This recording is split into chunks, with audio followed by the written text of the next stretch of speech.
ओम शांति। जीवन अनिश्चिंत, मृत्यु सुनिश्चिंत, ए ध्रुव सत्य याकू केही केबे अस्वीकार करिपरिबे नाही। आज जन्म नहीं माने कालु मृत्यु सुनिश्चिंत हम। ये दुईटी सत्य मनुष्य जीवनर बंधा और छंदा। किंतु बहुत थर आम आत्मीय स्वजन जितेबाला आम ठारू दूरे जाती अर्थात तांकर अकाल मृत्यु हुए बा मृत्यु होता है सेतबले आमे बहुत दुखरे भांगी पड़ी थाए। आमे भगवान को काकुति मिनती है प्रार्थना भी करी थाए, हे भगवान काहेकि तांको आम ठारू छड़ेकरी नहीं गल, एमती काहेकि आम सहित घटना घटेइल। किंतु वास्तव में ताहा सत्य नुहे। गोटे छोटिया कहानी माध्यम ये सत्य को आपण को उपलब्धि कराइबा को चाहूँगी। थरे जड़े बाप माँ राति अधे भो भो बाजी कांदीवाकू लगिले। एते जोरे कांदिले पड़ोसी घर व्यक्ति जनक झरका खोली देखिले तांको पति पत्नी दी जन अधैर्य है बाड़े पिटी है छाटी पिटी है कांदुचंती। तांको कांद देखी ए पड़ोसी घर व्यक्ति झरका पाखरे देखी रही पारलेनी। तुरंत घर तलकू जाई से पड़ोसी घर पाखरे पहुँचिले आ तांको पचारिबाकू चेष्टा कले कि कौन हेची तुमर, तुम्हें एमिति कहीं कांदुच। बुझी जानिले जे तांकर एकमात्र पुत्र तार विवाह ठीक हो जाइथिला, चाकरी भी करिछि नुआ नुआ, तार एक्सीडेंट रे मृत्यु हो जाइछि। से कथा सुनिबा मात्रे आंकर हृदय पटा कोह भी उठिला। ये भी अधैर्य हो कांदिबाकू लागिले, भगवान को गाली देवाकू भी लागिले। भगवान एमती काहेकि कल, एमती काहेकि कल, बारंबार भगवान को दोष दे जिते घर को आसी चुप हो बसी निस्तब्धतार सहित निजक भगवान को पाखरे समर्पित करी कहले, हे भगवान जेमती मो पड़ोसी घर को कल सेमती मो जीवन में जेमती एते बड़ दुख न आसू, ए घरे जेमती केबे कहार मृत्यु न हो। मु यही कथा जानूची। मुझे पड़ोसी घर देखिक एते दुख मते लगुची, यदि मो घर कहीं जने मृत्यु हो जाए कहार ताहले मु तो केबे भी सही पारिबिनी। तेणु हे प्रभु तुम्हें जहा कहूच कुह पछे मते यही कथाटीर बर दे दियो, ए घरे कहार केबे भी जेमती मृत्यु न हो। भगवान तांको कथा सुनी हसिले आउ कहिले, अरे मु बर दबाकू रेडी, तुम्हें नब तो आउ थरे भाबिकिरी देख, जा तुम घर लोकन को पचारिकिरी आसीब, मु ये बर दबाकू रेडी आउ तमे नब तो। से कहले नाई नहीं भगवान मु घर लोकन को पचारिबी कौन जे, एबे तमे मते बर दे दियो। काहेकि ना व्यक्ति जनक भाबुथिला जदि घर लोकन को पचारिबा भितरे समय अतिक्रम करी जाए ताहले हुए तो भगवान का मन जदि चेंज हो जिवो, से मते आउ जदि बर न देबे। तेणु कहली नाई भगवान मते एई मुहूर्त रे बरटा दे दियो, मु बहुत भाबी सारिची। भगवान कहले तथास्तु। व्यक्ति बहुत खुशी हो गले, घरर सबु सदस्य को जन जन को डाकिले आउ तांको कहिबाकू लागिले, कहले जानिच आम घरे आजि ठारू केबे कहार मृत्यु हेब नाही। घर लोक काहांकर विश्वास हेलानी, एमती कौन बायांक भली कहउचंदी जे काहारी केबे मृत्यु होबनी। सतुकु सत दिन पर दिन बीती जाइला, वर्ष पर वर्ष गड़ी चलिला, किंतु से परिवार रे केबे काहारी भी मृत्यु हेलानी।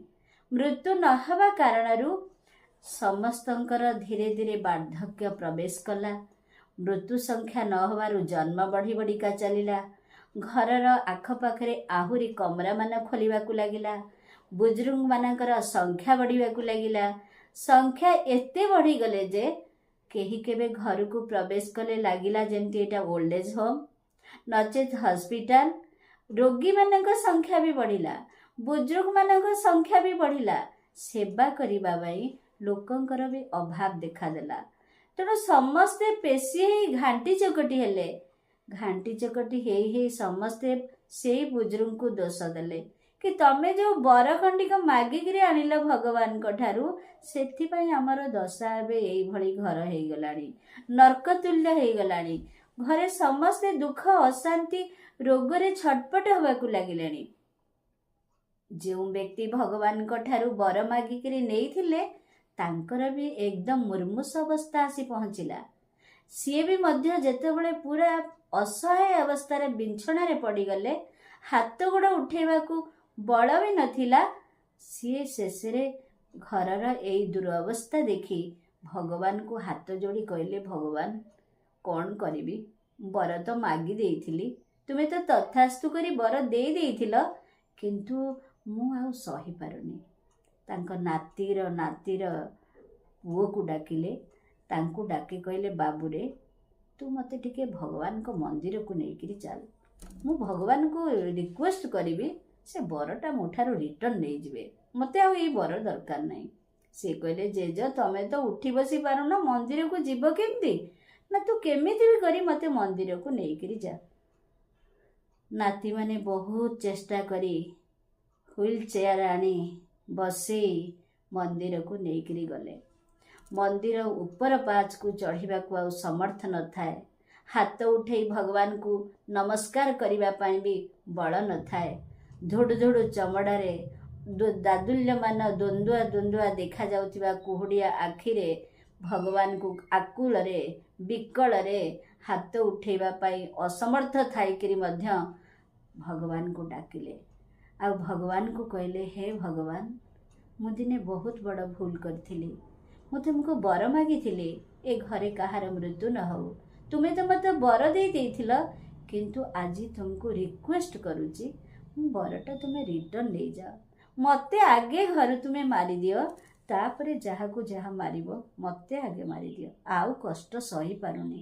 ଆଉ ଦୁଃଖ ଏ ପାପରେ ଘାଣ୍ଟି ହେଇ ହେଇ, ମୁଁ ରୋଗରେ ଘାଣ୍ଟି ହେଇ ହେଇ ମୋ ମନ ଭାଙ୍ଗି ପଡ଼ିଲାନି। ମୁଁ ଆଉ ବଞ୍ଚିବାକୁ ଚାହୁଁନି। ପ୍ରଭୁ ମୋର ବର ନେଇଯାଅ, ମୋତେ ଆଗେ ମାରିଦିଅ। ଭଗବାନ ହସିଲେ। କିନ୍ତୁ ଆମର ଜାଣିବା କଥା, ବହୁ ସମୟରେ ଆମେ ନ ଭାବି ନ ଚିନ୍ତି ବିଚାରର ଶକ୍ତିହୀନ ହେଇ ଭଗବାନଙ୍କୁ ଅନେକ ଗୁଡ଼ିଏ କଥା କହିଦେଇଥାଏ। ଭଗବାନ ତଥାସ୍ତୁର ବର ବି ଦେଇଥାନ୍ତି, କିନ୍ତୁ ବର ନେଲା ପରେ ଯେତେବେଳେ ଆମକୁ କର୍ମଫଳ ଭୋଗ କରିବାକୁ ପଡ଼େ, ଦୁଃଖ ଭୋଗ କରିବାକୁ ପଡ଼େ, ସେତେବେଳେ ପୁଣି ପଶ୍ଚାତାପ କରିଥାଏ। ତେଣୁ ଆମ ଜୀବନରେ ମୃତ୍ୟୁ ସୁନିଶ୍ଚିତ, ଏ ଧ୍ରୁବ ସତ୍ୟ। ଯେତେବେଳେ ମୃତ୍ୟୁ ଆସୁଛି ଆମେ ତାକୁ ସ୍ୱୀକାର କରି ହସି ହସିକିରି ମୃତ୍ୟୁକୁ ସ୍ୱାଗତ କରି ପାରି ହେଇଯିବା ଦରକାର। ମୃତ୍ୟୁ ଏମିତି ଏକ ଅତିଥି, ସେ ସମସ୍ତଙ୍କ ଘରକୁ ଯାଆନ୍ତି, କାହାକୁ ଛାଡ଼ିବେନି। ଯାହା ଘରକୁ ଯାଆନ୍ତି ତାକୁ ନିଶ୍ଚିନ୍ତ ସାଙ୍ଗରେ ନେଇକିରି ଯାଆନ୍ତି। ତେଣୁ ଏ ଜନ୍ମ ମୃତ୍ୟୁର ରହସ୍ୟକୁ ଜାଣି ମୃତ୍ୟୁକୁ ସ୍ୱୀକାର କରି ଆଗକୁ ବଢ଼ି ଜୀବନରେ ଜୀବନଯାପନ କରିବା, ଏ ହେଉଛି ଧ୍ରୁବ ସତ୍ୟର ମନୁଷ୍ୟର ବିଚାରରେ ଏକ ଶକ୍ତିଶାଳୀ ଭାବନା, ଯାହାଦ୍ୱାରା ସେ ଖୁସି ହେଇପାରିବ, ଆନନ୍ଦରେ ରହିପାରିବ, ମୃତ୍ୟୁରେ ଭାଙ୍ଗି ନ ପଡ଼ି ଅଧୈର୍ଯ୍ୟ ନ ହେଇ ଜୀବନର ଆନନ୍ଦ ନେଇପାରିବ।